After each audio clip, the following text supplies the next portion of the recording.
Here's a picture of this data center. Except you could move. And that's a picture of a robot I built over there. Oh, and it's in a web browser. The first project I want to show are the robots I worked on for Mini FRC. Mini FRC is a quarter-scale FRC competition, and in 2023 our robot needed to place cones and cubes. I designed and printed a double-jointed arm, and like all great Mini FRC robots, copious amounts of rubber bands were needed to help the 9-gram servo move the base. The programming was very good school though. We used a robot operating system and communicated to and from our ESP32 using Bluetooth. In 2023 V2, we added Move It.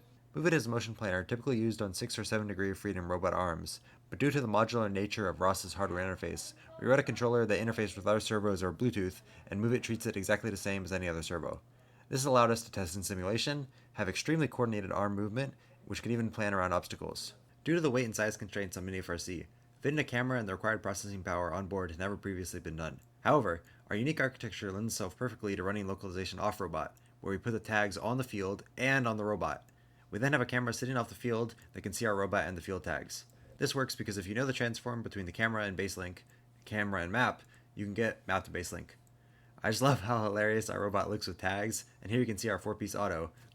Speaking of autos, in 2024 a lot of the projects I had worked on in FRC finally came together to produce an auto that dynamically stole notes from the midline.